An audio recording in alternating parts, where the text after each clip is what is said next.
Welcome to this episode of How to Sell Technology to the Government. Today we're going to talk about combatant commands, those interesting organizations that do all of the actual war fighting. As always, if you like this content, if it's interesting and informative to you, do me a favor, like it, share it, repost it, all the things. The more people who hear about it, the better. So into combatant commands. So there's kind of two different kinds of combatant commands, right? There are the geographic combatant commands and more of the functional combatant commands. So for the geographic combatant commands, the COCOMs, if you will, the GCCs. So for every square inch of Earth, there is a combatant command that is responsible for the warfighting function in that geographic area. Okay, North America, South America, Asia, Europe. Every square inch has a command, generally a 4-star command, that is in charge of planning, organizing, and executing combat operations and other things in that geography. So, what does that mean? We go back, the services, right? They organize, train, and equip, right? They create soldiers, sailors, airmen, and marines and guardians.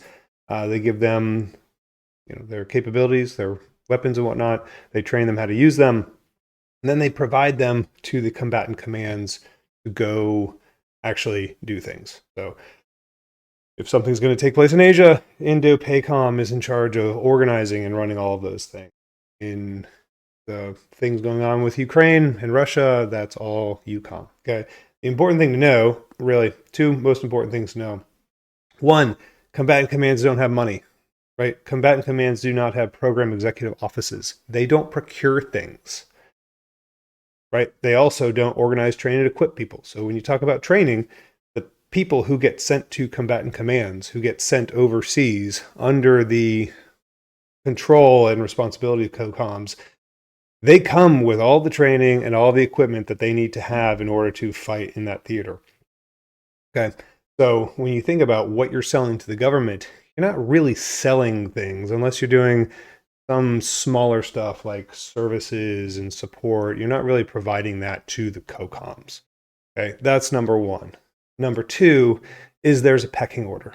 Okay, so circa 2024, the pecking order, whether you like it or not, top of the block is Indo-PACOM, right? China is the number one threat. It's the number one concern. That's where all of the focus, a lot of the resources are going. Number two behind them, generally EUCOM, right? The things that are going on with Russia and Ukraine and all the things in that European theater. And then it kind of filters down from there. CENTCOM is still a little bit important because, so Central Command's generally the Middle East and North Africa. Still pretty important because, terrorism's still a thing.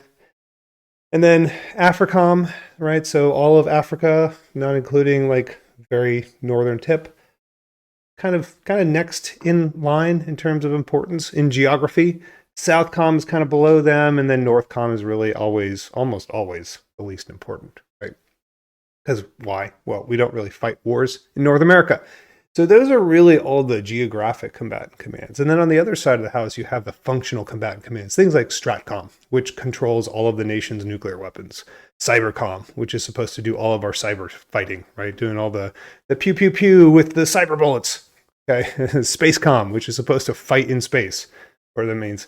And then Special Operations Command, which has all the Green Berets and Rangers and Navy SEALs and whatnot. And then there's also TRANSCOM, Transportation Command, which frankly, like literally just in charge of like global deployment and moving of bodies and things.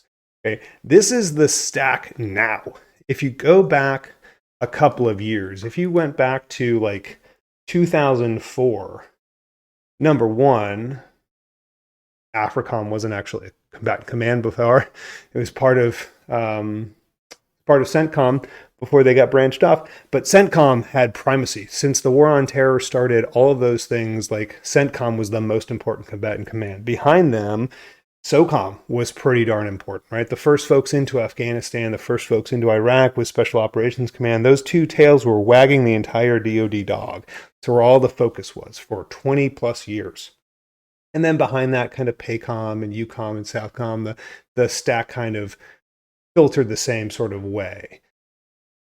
But those things changed, right? The strategic priorities and focus areas of the DoD and the national defense strategy is really where this comes in. It all changed. And with that changed the focus. And with that, it changed the resourcing and the investment that goes with that threat focus. Okay, so when President Obama announced the pivot to the Pacific, right? That's when these things started to shift, when the focus started to shift away from CENTCOM and SOCOM and towards Indo-PACOM and towards the, quote, great power competition. Now, what does this mean in practice? Because the COCOMs do play a role in resourcing. Okay, well, what do the COCOMs bring to the table? The COCOMs bring to the table is threats and problems. They are in the places. They're doing the things, right? They are the ones who are concerned with actually winning wars. So when you think about things like the Chinese maritime militia in the South China Sea, or Chinese expansion into their near abroad, or the Russian jammer enterprise, or the Russian S-400 IAD systems, right? Those threats are localized to those areas. Those threats are the capabilities that our capabilities need to counter, right? We need systems to counter the one-way drones that Russians are flying and that terrorists are flying, right? The insurgents are flying. And so that's where this comes in is, the services don't just come up with threats. Those threats come from the combatant commands, right? So when a new threat comes up in a combatant command, they can articulate that to the services, because the services, right, the component commands are responsible for providing capable and equipped, right, organized, trained, and equipped forces to those combatant commands. So what does it mean with the combatant commands providing threats to the components? Okay, so combatant commands have responsibility over theaters. They have to essentially be able to fight wars in those theaters. And so in practice, the combatant commands will come across a new threat for the area for which they are responsible, right? So, hey, in the CENTCOM AOR, right, the area of responsibility, there's these new drone boats that insurgents are using as part of their tactics to disrupt the Straits of Hormuz, right? Something like that. The COCOM will communicate that to the components. Hey, we have this new threat that's emerging. It is threatening this particular part of our operations. We need forces that are capable of countering that threat. Right? So if we're talking about drone boats in the Straits of Hormuz, there might need to be a capability on a Navy ship that is able to counter those threats. Now, maybe there's a capability on the ship right now that adequately counters them, right? Maybe you can just use a HIMARS or something to counter them. But if there isn't, if there's one-way drones coming through from Syria, and we don't currently have a capability that's able to counter those threats, then that's when the requirements development process hits. That's when the folks in the component commands, right, the Army, Navy, Air Force, Marine Corps, Space Force staffs, particularly the G3, A3, the operations staffs, they validate that requirement, that threat. They say, hey, there's this new thing that came up in this area of operations that we need to address and respond to. And we don't adequately have a capability to respond to that threat. They have to do a capabilities-based assessment, CBA. They have to say, hey, here's all the things that we currently have in our inventory.